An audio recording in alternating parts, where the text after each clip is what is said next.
ListenYourWay.com presents Uplifting Downloads, a Christian roundtable discussion answering your questions on the Bible and how to incorporate those principles into everyday life. You can leave your comments on our show page at ListenYourWay.com. It's a great way to connect with other listeners in the community as we spread the message of Jesus Christ. But let me introduce you to our question for today, which is, how do you avoid hanging out with the wrong crowd while still being a witness for Christ? Today's program is recorded at Jittermugs Coffee in Cumming, Georgia. We thank you so much for having us here this morning. My name is David Miller. I'm a 6th grade social studies teacher at Otwell Middle School. I am an assistant track coach, and I'm also an FCA sponsor. Well, now let's meet the rest of our panel. We have Allie Conley. She is 25 years old. She's been teaching at Lambert High School for the past 2 years, where she is the varsity volleyball coach, varsity girls tennis coach, and an FCA sponsor. Good morning, Allie. We also have Lane Daniels, who is a 7th grade teacher at Lakeside Middle School. She's coaches girls basketball cheerleading and has been involved with FCA for 3 years now. Good morning, Lane. Good morning. And we also have Brian Jakaitis, who has been teaching at Lambert High School, social studies for the last 5 years, where he is the head golf coach and also a sponsor of FCA. Brian, how are you doing this morning? I'm great. All right. Well, let me introduce our topic again this morning. Our topic is, how do you avoid hanging out with the wrong crowd while still being a witness for Christ? And as we were sitting here talking, we thought this is really a kind of a difficult question to answer because it's so hard to do. But I do want to open this up to our panel if they have any thoughts on how can we really be a witness for Christ without falling into the wrong crowd. Well, I think this is something that's faced a lot by middle schoolers and high schoolers. You know, kids get together and they start doing bad things together, or sinful things, and it's hard to stand up for yourself and stand up for God and to do the right thing.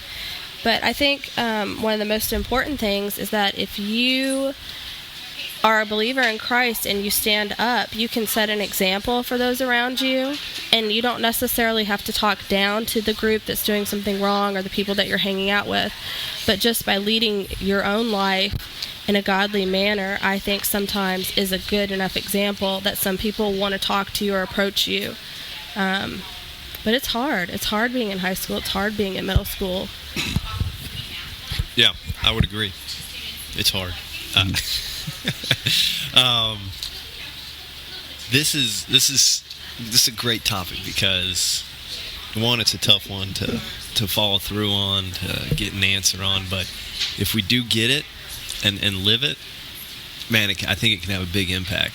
You know, because, I mean, Jesus walking on the earth, he surrounded him with people that the religious officials would look at and say, hey, why are you hanging out with that guy? You know, and Jesus said, I'm not here for the righteous. I'm here for to save the unsaved. So, and that's kind of the way that I look at it. I need to have the core group of friends that are Christians and that hold me accountable and that I do life with, for sure. But that doesn't mean I can't have other friends that are not Christians, because one of my goals should be to be a witness to them.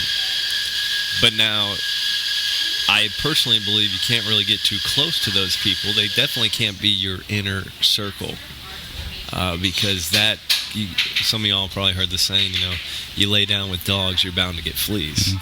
I mean, you're going to be influenced by them in some way. You might be influencing them in a good way, but eventually they're also going to influence you in what they believe in. So it's a matter of time.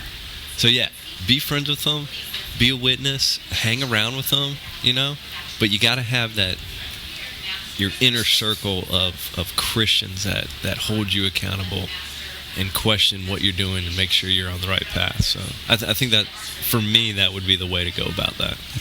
I think that this question is a very difficult one as well, but it is a question that, again, like our other panelists have said, that you struggle with the most in middle school and high school. And I think the reason that people struggle with this one the most is because you're trying to figure out who you are. Life is about growth. It's about coming into yourself and figuring out who you are. I do agree that you can't just surround yourself with one group of friends. Like, you have to get out there, you have to experience other things and let other people in. But at the same time, you need to be firm in your faith and in your belief to not be influenced by those outside temptations from other groups. I definitely think that it's great to surround yourself with others. You can't witness to people all the time that go to church with you on Sunday, that already know God, that you talk to about God on a regular basis. You've got to get out there and spread your wings and try to witness to people that might not know God as well as you do, and leading by example, no matter what group of friends you're in. Just because other people that you're friends with make wrong decisions or not godly choices does not mean that you have to as well.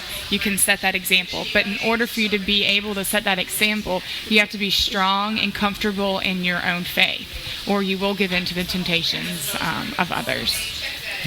Yeah, I completely agree, and I agree with what Brian was saying too, that when Jesus did walk the earth, he did surround himself with some people that people would kind of question, be like, okay, here's the Son of God. Why is he hanging out with a tax collector? Why is he hanging out with these guys here who are not the most righteous of people? And it was Jesus himself who said, it's not the healthy that need the doctor, it's the sick. And that's why he was here, and that's what we have to look at too. If we want to be Christ-like, we have to, act like Jesus and present ourselves the way that he did. And it is hard to do that. It is hard to surround yourself with people who don't have the faith that you do and try not to get pulled down. I've always been told this, that if you're standing on a chair, it's easier for someone to pull you down than it is for you to pull them up. And that is so true, that when you're trying to pull someone up with you, in their walk with Christ, or trying to help them, lead them to their walk with Christ, it's hard to pull them up. It's a whole lot easier for them to pull you down. And for me, when I saw this question, it's something that you're going to deal with the rest of your life. It's not just a middle school question. It's not just a high school question. It's a question for all ages, because I know I've dealt with this myself in my adult life, as I still have adult friends who don't have that relationship with Christ that I do, and I want them to. And for me, the way I've been able to kind of present it to them and not get so bogged down with them, or not get pulled down, is I have that accountability partner. It's so good you have to have that group of people, or that person that holds you accountable. For a long time, I was in a marriage small group through my church at Brownsbridge, and that helped me so much, because I knew every Sunday I was going to be held accountable by those men in that group. And even though I'm not in one now, my accountability partner right now is my wife. She helps hold me accountable. And I know that if I ever started to stray, she would straighten me up really fast. And it's nice to have.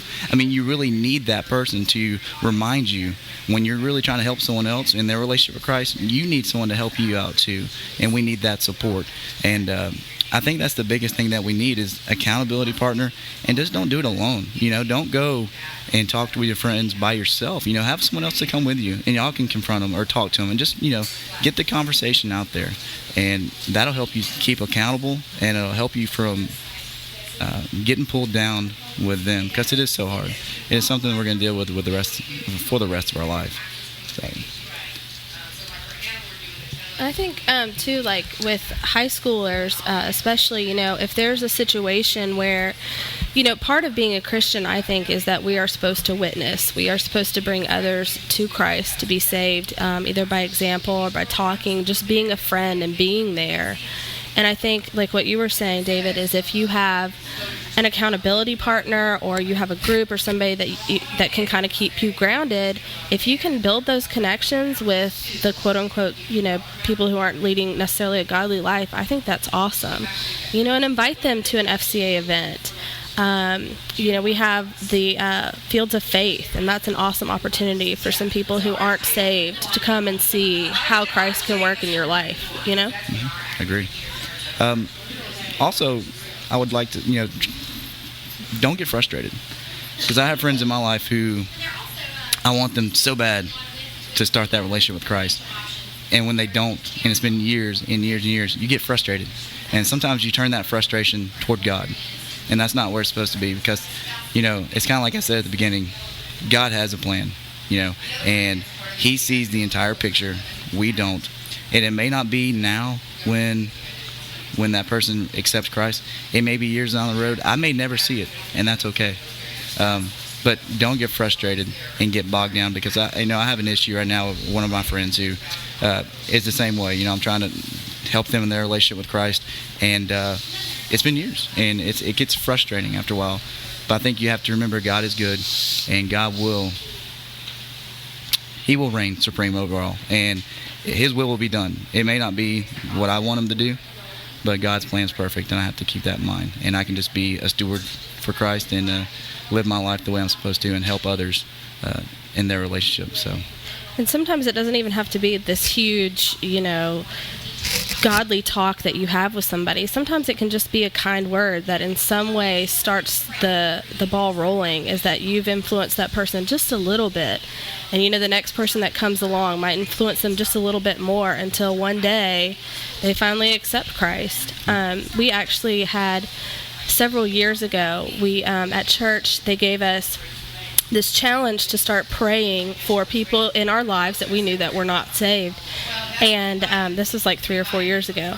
And I started praying, and actually had somebody very close to me, and it just happened within the last couple weeks that he got saved. And it was like, that's something that it's just a little bit at a time, a little prayer, a little bit of influence, not necessarily from me, but from all around him, just bringing the right kind of people that just can touch you in very small ways that can have a huge impact. And it just reminds you on a day-to-day basis how good God really is. Absolutely. When you see that outcome. Well, and it also goes back, you've been praying for him for years, and he might not even know it. Mm-hmm. So, having these friends and stuff that you think might be taking the wrong path, or they're not as close to God or whatever, you don't necessarily even have to approach them right now, but just start praying for them. Just start doing it by yourself internally. Prayers go a long way. They do. And I like that you brought that up, because some of us, we're not the type of person to go confront someone or really have that conversation, because we're not. It's kind of awkward for us. Maybe we don't know all the answers. We don't want them to question us and be like, "Oh, I don't know that answer." But we can always pray for people, and never really don't underestimate the power of prayer, because exactly God hears them, and He's at work. You've heard our thoughts. Now we would like to hear yours. You can leave your comments on our show page at ListenYourWay.com. It's a great way to connect with other listeners in the community as we spread the message of Jesus Christ. Do you have a question you'd like our panel to delve into? Biblical questions? Daily life? Send them to biblicalquestions@listenyourway.com. Thanks for joining us on Uplifting Downloads on ListenYourWay.com.